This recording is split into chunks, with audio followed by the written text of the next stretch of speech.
没有人甘愿成全自己的老公和三儿，除非她老公脑子被水泥灌了，愿意留下巨额财产，为了爱情净身出户。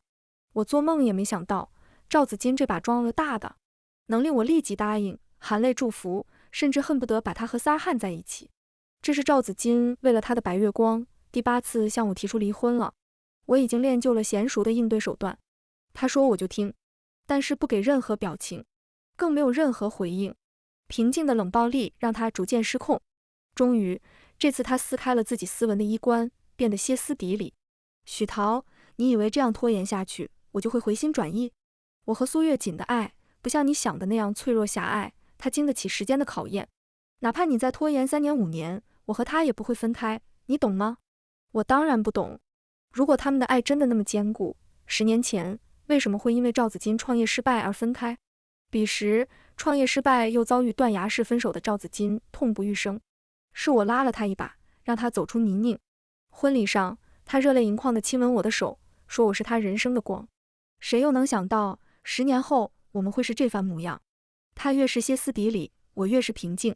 真正的失望从来不是大吵大闹。趁他安静下来的空隙，我给儿子把阅读打卡视频录了。儿子瞥了一眼门口横眉竖目的父亲，说：“你要是能再安静5分钟，我顺便把英文打卡视频也录了，行不？”赵子金被彻底激怒了。一个老疯子，一个小疯子，我受够你们了。你不离婚，不就是因为钱吗？给你，只要你肯离婚，家产全部给你。儿子郑重地看了看他，相比刚才像瞥一只蟑螂那样轻视的眼神，这回他的眼神里倒是多了点敬佩。赵子金颤抖的手指着儿子，离婚后你要是肯带他一起滚，别墅和车子也全给你，我赵子金就开着那辆2手桑塔纳净身出户。听着他无情的叫嚣，我拼命忍住躯体的颤抖，表情管理都要失控了。这10年来，我把婚姻当作毕生的事业用心经营，却只收获了一对怨偶。天道有轮回，今时今日，这天大的好事终于是轮到我了。我立刻和赵子金去民政局办理了离婚登记，马不停蹄，健步如飞，生怕他又突然反悔了。这些年，他说话出尔反尔，我对他的信任早已分崩离析。好消息是，他全程态度坚决，按照自己的允诺做了财产分割。看得出来，他想离婚的心达到了顶峰。毕竟苏月锦的肚子一天比一天大，他不能再等了。坏消息是，接下来我们还面临着1个月的离婚冷静期。一旦他反悔了，一切又要回到原点，功亏一篑。所以拿到离婚协议书的我，喜极而泣，却又面带愁容，情绪复杂的难以言说。赵子金看见我的表情，误以为我是难过的要哭晕过去了。他一脸厌恶，这1个月你可别整什么幺蛾子，又来反悔。我好想以他的性命起誓，皇天在上，后土在下。我和赵子金2人，谁后悔离婚，谁孙子。一切办理妥当，赵子金说话算话，将自己的衣服草草装箱，丢进那辆2手桑塔纳里。那辆车是专门给园丁老许准备的，方便他出门采购花园里用的东西。看着赵子金孤独离去的清瘦身影，我到底还是不忍心把他的保时捷钥匙丢给了他。正式离婚之前，你还是开这辆吧，我怕老徐开不惯保时捷。赵子金白了我一眼，都这时候了，你又故作体贴，是在妄想还能挽回什么？我当然不想挽回什么，我只是害怕他开这辆桑塔纳去苏月锦家会被赶出来。他不了解苏月锦，我还不了解吗？毕竟还有1个月的时间，他们俩可要好好的，千万别在这个时候出岔子。赵子金搬离后，我立刻带着儿子去了全城最高档的西餐厅。我举起酒杯，儿子举起果汁，一起庆贺新生。儿子从小情绪稳定的不像个孩子，倒像是我爹。今日破天荒陪我活泼了一回。酒劲到了，想到这10年感情竹篮打水一场空，委屈的泪水在我眼眶里打转。转念想到赵子金留给我的亿万家产、豪车别墅，还有学霸儿子，那滴泪转着转着也就风干了。儿子去上厕所，回来时却变得神秘兮兮。你猜我在那边看见了谁？小孩哥一脸严肃。谁？你老公的宝贝老婆苏月锦。他对面还坐着一个帅哥。帅哥？脑海中浮现出赵子金的脸，我撇撇嘴。不会吧，连庆祝离婚都选了同一家餐厅。我和他一对怨偶，到离婚了，竟还这么心有灵犀。小孩哥说：“是的，是帅哥，但不是你老公。”我内心咯噔一下，向儿子指的方向看去，那女人肤白胜雪，浅茶色大波浪随着她的动作一荡一荡，眼神如娇俏的小鹿。不是苏月锦又是谁？她的对面坐着一个陌生男人，虽然背对着我，但他身材高大，肩宽腰细，一看就不是赵子金那只细狗。尽管苏月锦还没怎么显怀，但据可靠消息，她已有3个多月的身孕了，这也是我可以平静地与赵子金对峙的底气。可她都怀孕了，怎么还和别的男人约会呢？难道是怕赵子金离婚不成，提前准备 Plan B， 好给孩子上户口？就在这时，苏月锦的电话响了。看向屏幕时，她的表情有一瞬间的不自然，拿起手机去卫生间了。趁她不在，我从他们桌旁走过，偷偷看了看那个男人。这一看，我直呼坏了，被他找到真帅哥了，浓眉星目，骨相清绝，我见犹怜。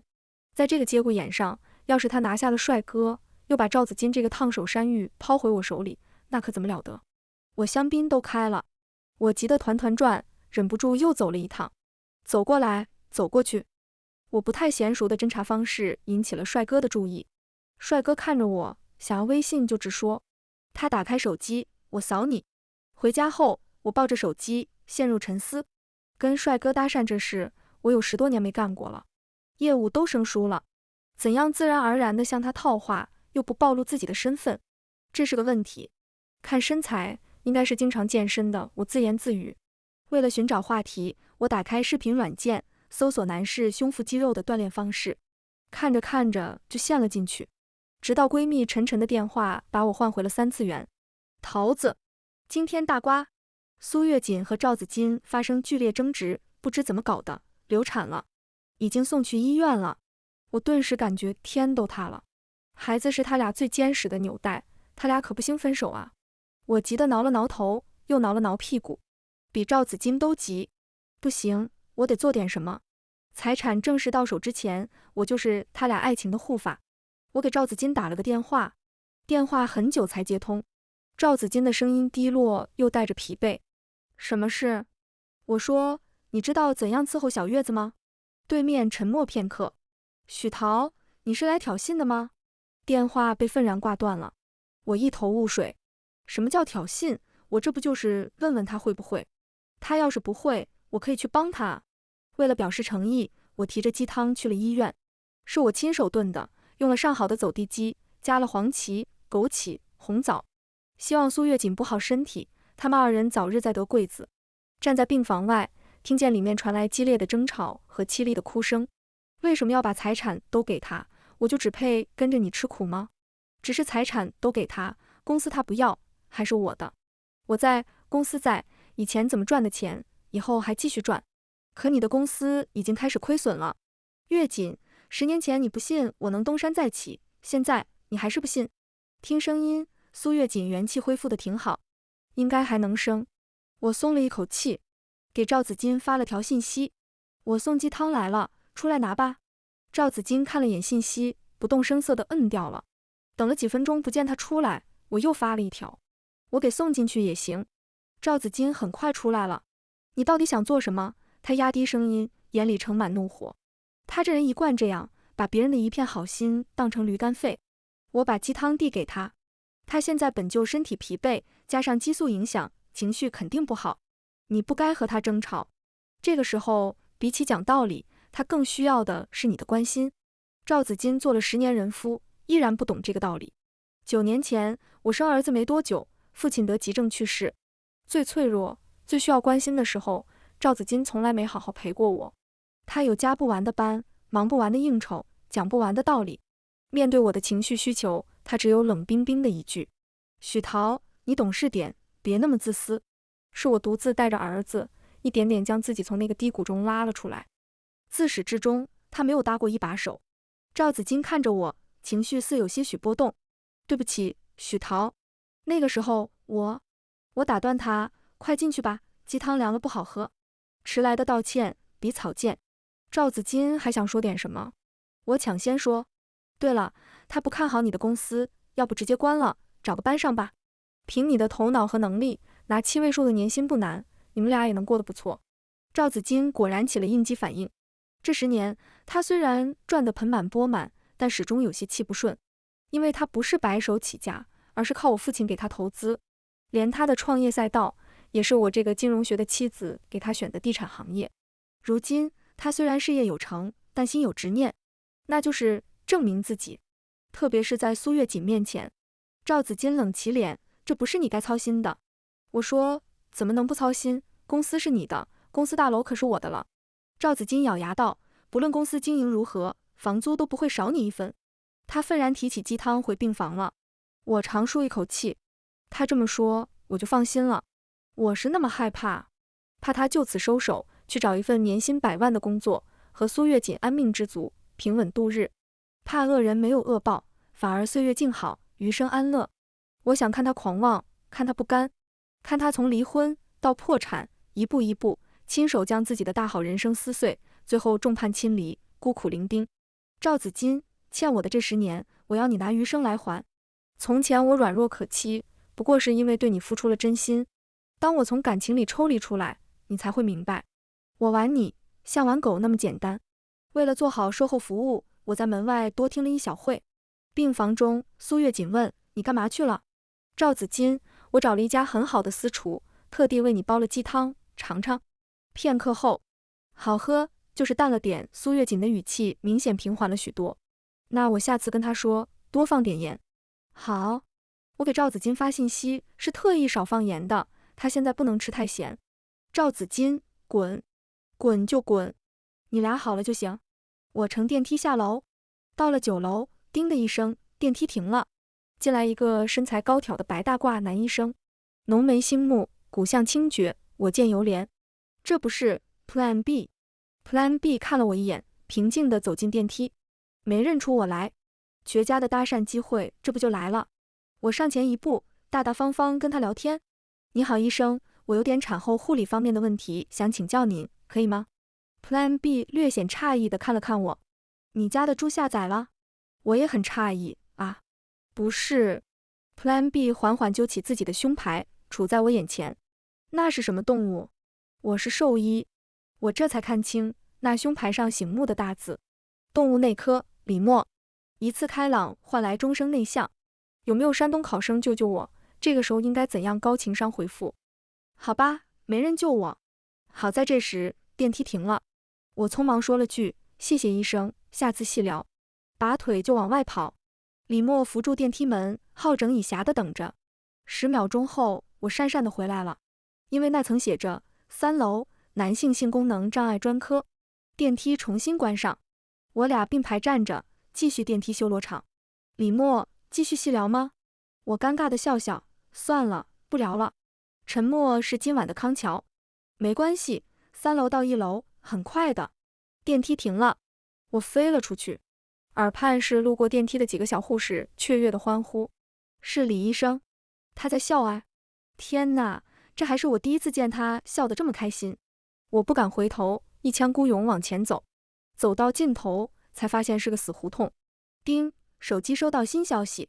我点开信息，备注 Plan B 的好友发来信息，你走错了，应该往右拐。算了，其实这辈子也很快的。回到家，我平复了一下心情，看了一眼信息，想着怎么给他回复。修罗场归修罗场，毕竟也算是搭上话了，机会来之不易，不能轻易放弃。我硬着头皮发，哈，刚看见信息，李默医生，今天在医院碰到的是你吗？好巧，我都没认出来，我从来没感觉时间如此慢过。10分钟后，收到了他的回复，只有1个字，我赶忙回，在忙吗？你们工作时间是不是都很忙？发完这句，我都忍不住给自己点了个赞。我可太会聊天了，这么冷场的回复都能再拾起话头来。李默，没有很忙，只是刚刚被同事拉着讲八卦。我，什么八卦？讲来听听。这不就聊起来了吗？我也太会了。李默，他们说今天产科病房那边有人去给自己丈夫的小三送鸡汤。我哽住了。半晌后，我说，你们医院平时都这么八卦吗？李默，平时也不，除非是特别炸裂的。我的沉默震耳欲聋。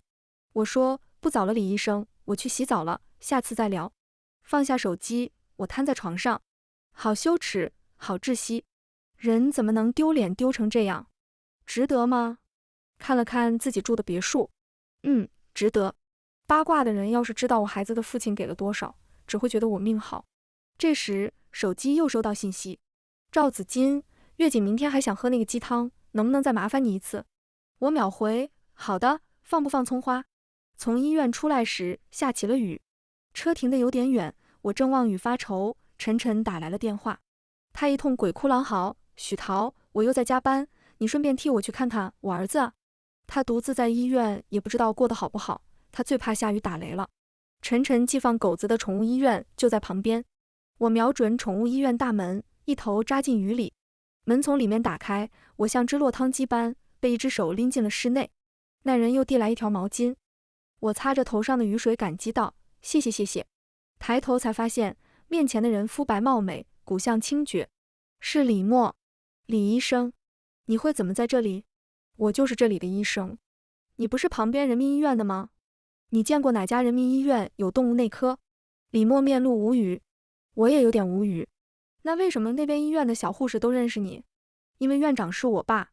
哦，我就说苏月锦养的鱼不会只有美貌这么简单。看完狗子，我在窗前坐着，喝着李默冲的咖啡。3年前，我就是在这里撞破了赵子金和苏月锦的奸情。他们二人抱着狗，有说有笑。赵子金看狗的眼神比看我深情。放弃了事业，一头扎进婚姻，是我做过最错的事情。但好在我没有放弃锻炼。那天，我用自己的拳头让他俩明白了什么叫恶人自有恶人磨。想到这里，我问李默：李医生，你在这里工作多久了？李默说：3年了。我奇道：这3年我也来过这里很多次，为什么对你没有印象？李默面色不悦：你眼里哪里看得见别人？那你对我有印象吗？当然。李默沉吟片刻，突然笑了。你的拳头很硬，揍人的姿势很帅。后来每次你来，大家都夹起尾巴做人。时间真是一味良药，曾经难以愈合的伤口，经过3年的时间洗礼，早已结痂褪去，甚至可以拎出来坦然说笑。我笑道：这附近有家好吃的馆子，要不要去尝尝？边吃边聊。李默说：行，你请客，我买单。饭馆位于深巷中，李默撑了一柄伞，我俩步行来到饭馆。伞一收，一对璧人出现在我面前，是赵子金和苏月锦。四目相对，大家都沉默了。如果尴尬有形状，一定是我们4个当下的模样。赵子金看着我，眉头蹙得很深。我有点心虚解释道：2个成年人用一把伞，只能挤一挤了。赵子金冷哼一声，挤得未免有点过于此时了。李默看了看我：你在解释什么？有解释的必要吗？赵子金道：为什么没有？他和我还没有正式离婚。李默看了看他身旁的苏月锦，笑了。你也知道自己还没离婚。气氛瞬时到达了冰点。也不知道最近是犯的何方太岁，处处都是修罗场。赵子金看我一眼：你跟我过来。我磨磨蹭蹭跟着往前挪。身后传来苏月锦的质问：我约你吃顿饭难于登天，你却跟他一起来吃饭，怎么口味变了？喜欢大龄妇女了？李默语调平静：你不是和他同龄吗？苏月紧急道：我和他怎么能一样？李默接话飞快：也是，他长得比较年轻。苏月紧跳脚：他已经结婚10年，有个9岁的儿子了。李默说：哦，你也知道人家有家庭，有儿子啊。听得我肃然起敬，人的嘴怎么能毒成这样？好想也这样刻薄的活一次。这边赵子金站定了，转过身看着我。那天分配财产是我冲动了。月锦每天都在跟我吵架。许桃，你那么祝福我们，也不想看见我们变成现在这样子吧？我看着他一张一合的嘴，怎么也想不明白，人怎么能说出这么恶心的话来？怎么反悔了？要不是因为公司资金链出现问题，我也不想这样。许桃，财产我们重新划分，1人1半吧。他深吸一口气，继续说，原本急着离婚，也是因为月锦怀孕了，不想让孩子生下来没有爸爸。现在其实倒是不那么急了。我笑出声：赵子金，我没听错吧？你是在威胁我？我拔高的声调引起了苏月锦和李默的注意，他们2人停止了交谈，纷纷望向我们这边。突如其来的安静令我冷静了下来。我告诫自己，越是这个时候越要冷静，否则这长达3年的暗战将功亏一篑。我闭了闭眼，攥了攥拳，猛地扑到了赵子金身上。那就别离啊！你以为我愿意和你分开？我每天晚上做梦都会哭醒，抱着你用过的枕头难过一整夜。子金，我不喜欢钱，我要这些不过是为了逼你走投无路回头找我。只要你愿意回来，我们一家3口还和从前一样。子金，子金，没有你我可怎么活？我抹着眼泪，从指缝偷偷看了看苏月锦和李默，二人目瞪口呆地站在那里，像2座石化的沙雕。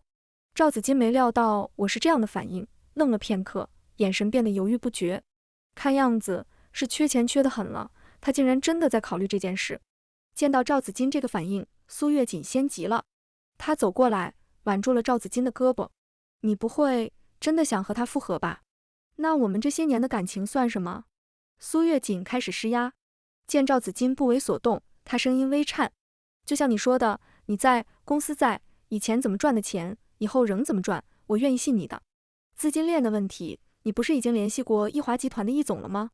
一定可以解决的。我火上浇油，公司之间合作是为了赚钱，不是做慈善。这个时候房价大跌，紫金的地产项目处处停工，谁会那么好心拿钱替你补窟窿？赵子金皱眉深思。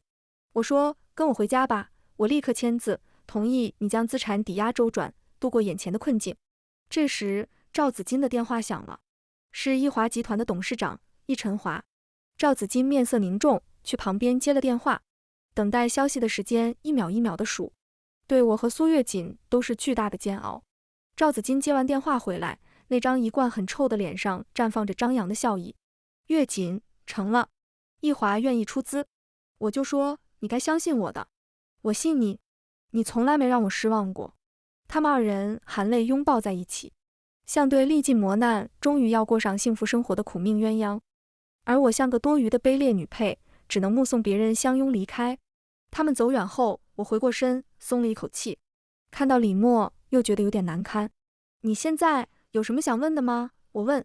没有，我又不是第一天认识你。李默情绪稳定。这时电话响了，我接起来。易晨华的声音透着无奈。我已经照你说的，和赵子金谈妥了合作，明天就要签约了。这笔钱算是进了无底洞了。你答应我的条件可以兑现了吗？我说当然，你的新项目主攻下沉市场，也符合我当前的投资逻辑，这笔合作我明晚就和你签。易晨华叹道，你们都要离婚了，你还肯暗中帮他周转，这样的情谊给这样一个人，值得吗？我语调哀怨，自古以来深情总是被辜负，有什么办法？谁让我恋爱脑呢？挂掉电话，发现李默正目光灼灼地看着我。刚才那句话我好像说早了，今天才是我第一天正式认识你。他唇角带笑，眼里似隆起一层光晕。我冲进饭馆，不急，慢慢认识，来日方长。先干饭，饿疯了。赵子金事业回暖，意气风发，冷静期一到，干脆利索地跟我办了离婚。一切办理妥当，我心里的石头落了地，也不跟他演了，拎包就走。倒是赵子金不习惯了。民政局门口，他叫住我，许桃，夫妻10年，如今分道扬镳，你没什么话想跟我说吗？我想了想，说倒是真有几句。赵子金面容舒展，静静听着，像高傲的神邸，等着他的信徒做离别前最后的拜谒。没有他想要的依依不舍，痛哭流涕。我一脸淡漠地看着他，语调冰冷，虽然我们2人离婚了，但你还是我儿子的生身父亲。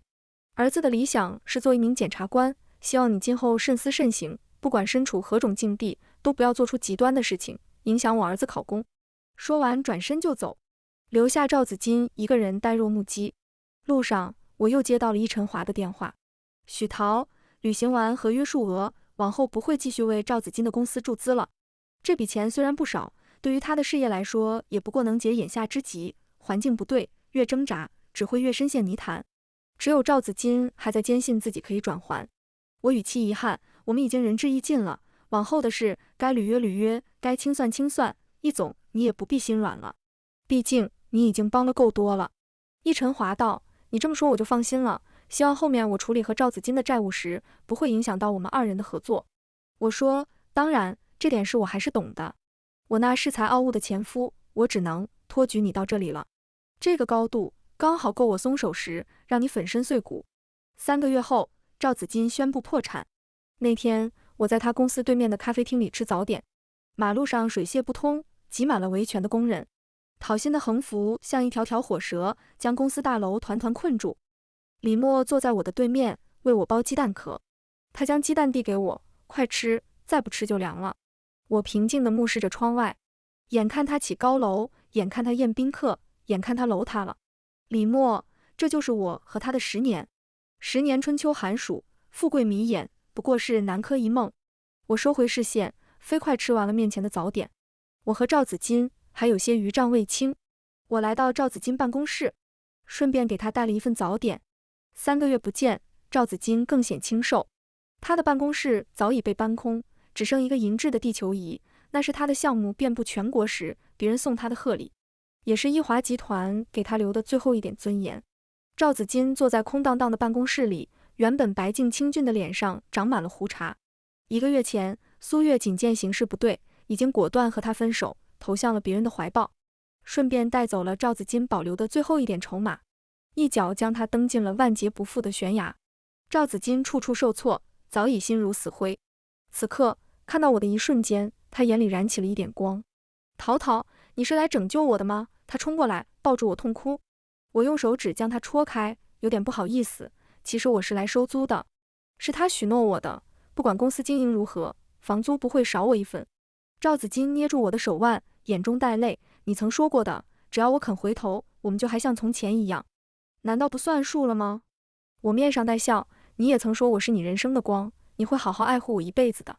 赵子金怔了怔，眼里的光终究是全灭了。他蹲在地上，满脸痛苦与不甘。许桃，你说我为什么会走到今天这个地步？我沉声道，还记得10几年前我们初次认识的那天吗？彼时你创业失败又屡屡碰壁，到我爸的公司来推销你的产品，怎么赶都赶不走。我着急让我爸下班，又觉得你这人实在是皱得可笑，就故意捡难听的话说，想把你劝退。赵子金嘴角扬起一抹苦笑。那时你穿着一条浅粉色的裙子，皮肤白里透红，青春洋溢的像树梢上沾着露水的水蜜桃。是啊，曾经我也是那样青春鲜活，后来却被这婚姻伤得体无完肤。他和苏月锦一起伤害我的这些年，又何曾想起过我们初时的模样？我深吸一口气，继续说道，当时我挖苦你，创业惨败成这副晦气模样了，一看就命里没财，谁敢真金白银跟你做生意？你记得自己当时怎么说的吗？赵子金看着我，神色茫然。他果然已经忘了。当时你贴着门框，倔强笔直地站在那里。你说万法皆空，因果不空，没有什么东西是命里注定的，世间万事都要讲究一个因果。你说你此刻失败，是因为从前的经验不足，只要意识到了这因，你便能扭转这果。你告诉我，因果不是玄学，而是一种自然规律。我转向他，一词一顿。赵子金，从前你那么相信因果，为什么事到如今却不肯相信自己是恶有恶报？赵子金怔住了，许久，他薄唇微颤，眼神中尽是自嘲。原来是因果报应。离开时，我顺走了他桌上那个地球仪，儿子喜欢许久了，他都不舍得给。虽说我如今独享亿万家财，买什么都不在话下，但毕竟也是跟着他过过苦日子的，主打一个该花花，该省省。走到门口，又叮嘱他一句，别忘了，儿子是要做检察官的，别影响他考公。这是你如今唯一能为他做的事了。赵子金目光呆滞地坐着，没回应我。楼内寂静阴郁，一出门才发现这天竟是绝佳的好天气，蓝天如镜，万里无风。李默等在门口，倚车而立，一双腿长得夸张，引得路过的小姑娘频频回头。见我出来，她松了一口气，反手拉开车门将我塞了进去。她埋怨道，怎么进去那么久，害我好一顿担心。我拍拍她的脑袋，放心啦，我还有儿子，会好好爱惜自己的小命的。李默目光闪烁，只为儿子吗？没有别的什么人吗？我想了想，还有晨晨的狗，没有我，他1周就能饿掉半斤肉。李默叹气，竟然有点羡慕狗。哎，能不能他当医生，我来当狗？我瞄他一眼，内心有点脏了。你想当狗还不简单？第2天，李默又来接了我，他休了假，说带我四处转转。我们目标不是那么明确的沿着路一直开，我不知道想去哪里，只觉得内心从未有过的踏实与宁静。这样走走停停玩了2天。第3天一早，晨晨打来电话，我点了免提。电话那头又是一通鬼哭狼嚎：桃子，别玩了，快回来吧！赵子金死了。昨晚他开车载着苏月锦，不知怎么开进了河里，这回刚捞上来，2个人全死了。我和李默都沉默了一瞬。刚才目标还不怎么明确，现在明确了。我说：走吧，回去吧。李默调转车头，他沉吟片刻，说：要不要找地方买束花带着？我问：买花做什么？李默说：不是要去祭奠赵子金吗？我说：不，去保险公司。你知道这3年我给他买了多少意外险吗？他又问：你怎么确定他一定会意外亡故？我说：没有那么确定，但也8、9不离10。到了穷途末路的那一天，他那样的心气，苏月锦那样的性格，会共同造就这样的结果。